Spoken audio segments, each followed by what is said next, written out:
You're trying to focus on something important, your work, a conversation, a goal you care about, and you're trying so hard.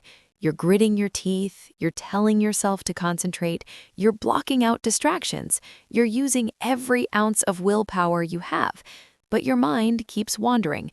You get pulled away by your phone, you get distracted by thoughts, you lose focus over and over. And the harder you try to concentrate, the more frustrated you get. And the more frustrated you get, the harder it is to focus. And you're exhausted by the end of it, not because you actually worked that hard, but because the trying was so exhausting. Picture this. You have a deadline. It's Friday afternoon. You need to finish something. You sit down at your desk, you close your email, you put your phone away, you tell yourself you're going to focus. You're going to power through. You're going to get this done. And for the first 10 minutes, it works. You're in the zone. You're making progress. But then your mind wanders. You think about the weekend. You think about what you're going to eat for lunch. You notice that you're thinking about these things. You feel frustrated. You try to push the thoughts away. You try to force your focus back. And that trying makes it worse because now you're fighting yourself. And fighting yourself is exhausting. So you end up working for 4 hours, but only getting 3 hours of actual work done because 1 hour was spent fighting yourself. Or here's another one. You're with someone you care about. They're talking about something important to them. You want to listen. You're trying to listen. But your mind keeps wandering. You're thinking about work. You're thinking about your own problems. You're thinking about what you're going to say next. And they can feel it. They can feel that you're not really there.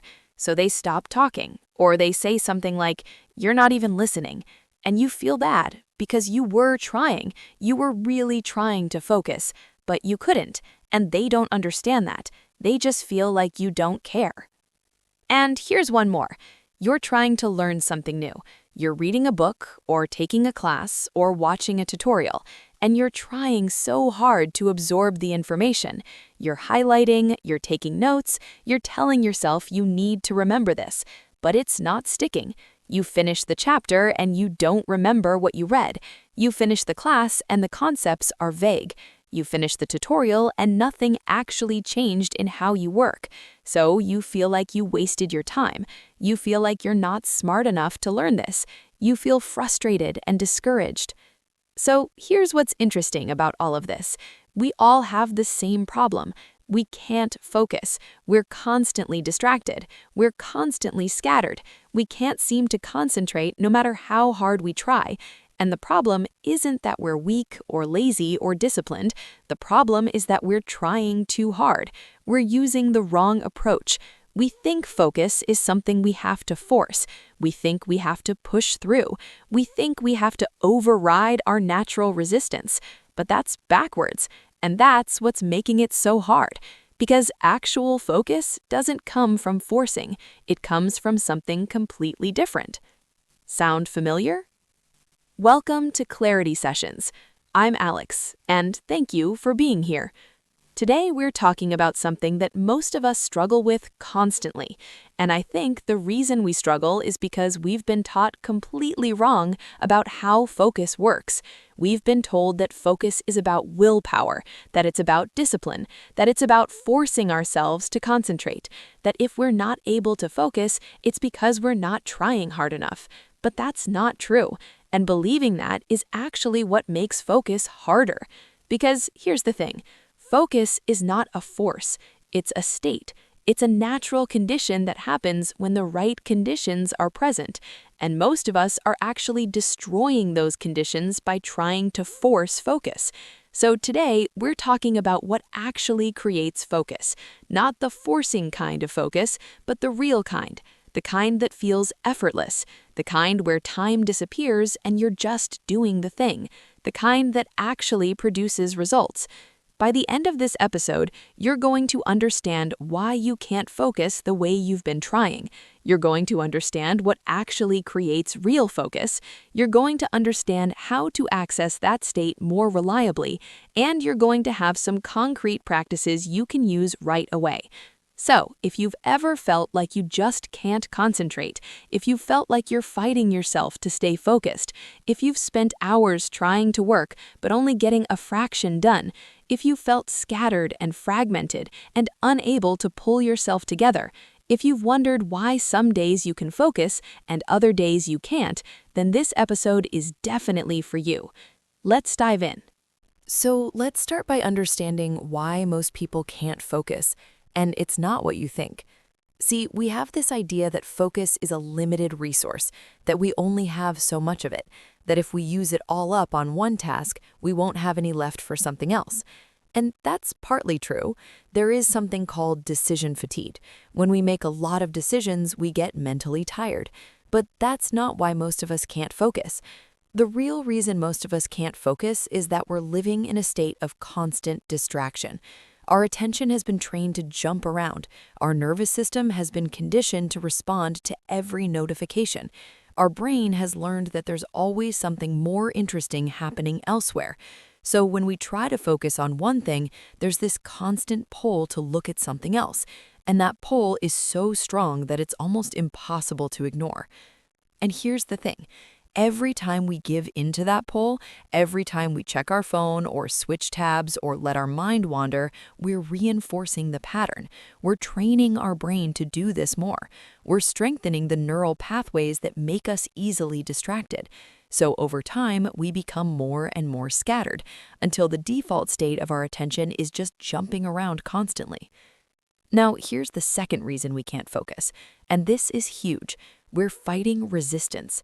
See, when we sit down to do something difficult, our nervous system feels resistance. It feels like there's something hard coming, so it tries to protect us by pulling us away from the difficult thing. It creates the urge to check our phone. It creates the urge to get a snack. It creates the urge to do anything except the hard thing. And what most people do is they try to push through that resistance. They try to force themselves to stay focused despite the resistance. And that creates internal conflict. They're in a battle with themselves. Part of them wants to do the work, part of them wants to escape. And that battle is exhausting. And that exhaustion makes it even harder to focus. And the cycle continues. But here's what's interesting. The resistance isn't coming from laziness. It's not coming from lack of discipline. It's coming from your nervous system trying to protect you from something it perceives as difficult. And when you understand that, you can work with it differently. And the third reason we can't focus is that we're trying to force focus. We're trying to make ourselves concentrate. We're using willpower. We're using force. And forcing is the opposite of focus, because focus is a state of ease. It's a state of flow. It's a state where you're not trying, you're just doing. But when you're trying to force focus, you're creating tension, you're creating resistance, you're creating a state of being at war with yourself. And that's the opposite of the state you need to actually focus. So the forcing makes it worse, the trying makes it worse, the willpower makes it worse. So here's the fundamental problem. Most people are trying to create focus through tension and force, but focus is actually created through ease and interest. So they're literally trying to create the opposite of what they actually want. And that's why they can't focus. And that's why the harder they try, the harder it gets. Okay, so now let's talk about what actually creates real focus. Because focus is not something mysterious. It's not something only some people have. It's a natural state that emerges when certain conditions are met. Principle 1. Eliminate competing attention. The first principle is that you have to eliminate competing attention. You have to remove the things that are pulling your attention in other directions. Now, you can't eliminate all competing attention. You'll always have your own thoughts. You'll always have urges to do other things, but you can eliminate the external competition. You can turn off notifications. You can put your phone away. You can close unnecessary tabs. You can tell people not to interrupt you for the next hour and a half. You create an environment where your attention isn't being constantly pulled. And this is important because every time your attention is pulled, even if you pull it back, you've interrupted your focus, you've broken the flow, you've activated your nervous system, and it takes time to settle back down. So if you're constantly having your attention pulled, you're constantly starting over. You're constantly in that startup phase where focus is weak. But when you eliminate competing attention, when you create an environment where your attention can stay in one place, something shifts. Your focus naturally strengthens, not because you're trying harder, but because you're not being constantly interrupted. You're giving your attention space to settle. Principle 2. Start with intrinsic interest. The second principle is that real focus starts with interest, not forced interest, not pretended interest, but genuine interest in what you're doing. Now, you might say, but I don't find this task interesting. I have to do it, but I don't like it. And that's fair. Not everything is interesting. But here's the thing. You can create interest. You can find aspects of the task that are genuinely interesting to you. So if you're working on a spreadsheet and you find the challenge of organizing the data in an elegant way interesting, maybe you're writing something you don't care about, but you're interested in getting the first sentence right. Maybe you're attending a meeting that doesn't interest you, but you're interested in understanding what one specific person is thinking. When you find a thread of genuine interest, you hook your attention into that, and your focus naturally follows the interest, not because you're forcing it, but because your attention is actually engaged. Principle 3. Work with your resistance. The third principle is that instead of fighting resistance, you work with it, because resistance is information. It's telling you something. It might be telling you that you need a break. It might be telling you that the task is too big and you need to break it down. It might be telling you that you're in the wrong mindset for this. It might be telling you that you need to approach it differently. But instead of listening to that information, most people try to override the resistance. They try to push through, and that creates conflict, and conflict is the enemy of focus. So instead, you notice the resistance, you get curious about it, you ask, what is this resistance trying to tell me? What do I actually need right now? And then you give yourself what you need. Maybe you take a break, maybe you take a short walk, maybe you do some stretches, maybe you make the task smaller, maybe you approach it differently. And then you come back to focus. But you come back not through force, you come back because you listened to what you needed. And when you do that, the resistance often dissolves, and focus becomes possible. Principle 4. Understand your focus cycles. The fourth principle is that focus has natural cycles. You can't focus forever. Your brain isn't designed to focus intensely for 90 minutes straight. It's designed to focus for periods of time and then rest. Research shows that most people can maintain intense focus for about 90 minutes before their brain needs a break. So instead of trying to force yourself to focus all day, you work with your natural cycles.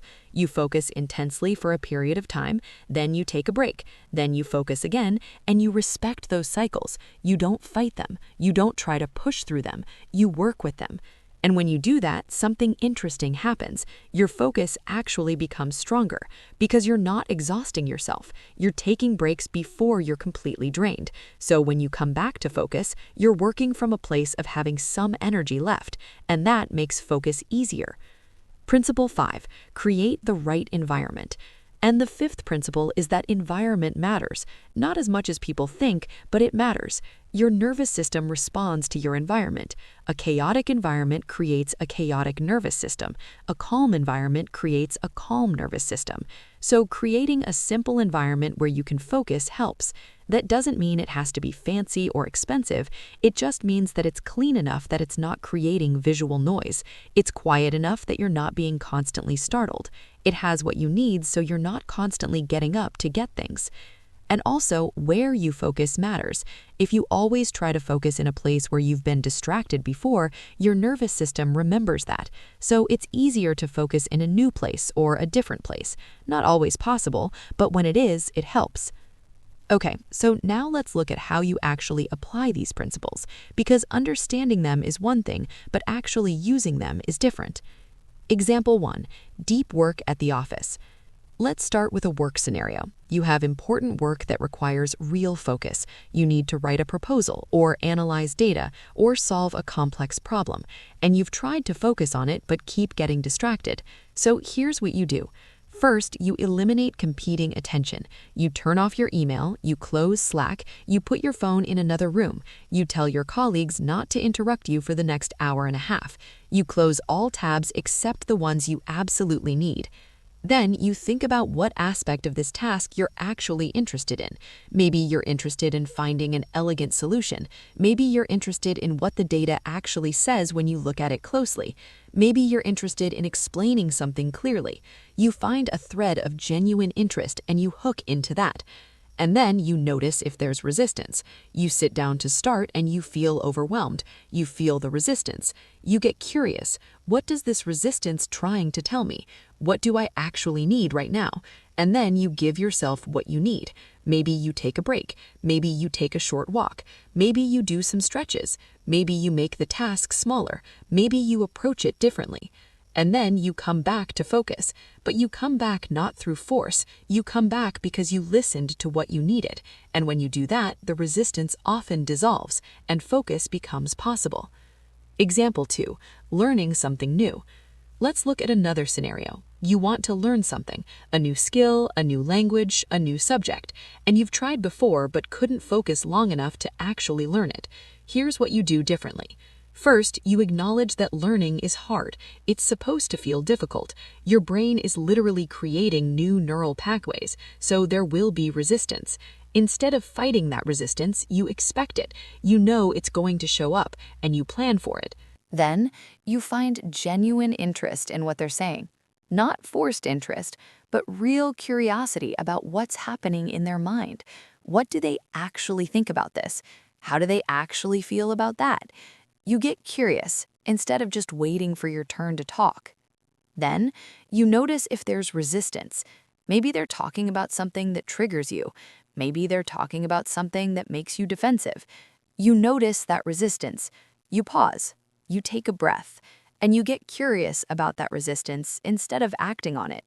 You stay present with them instead of checking out. And notice what happens. They feel that you're actually there. They feel that you're actually listening, and the quality of the connection completely changes. Not because anything external changed, but because you focused. You actually brought your attention to the relationship, and that makes all the difference. So let's bring all of this together, because I want to make sure you understand what we've been talking about.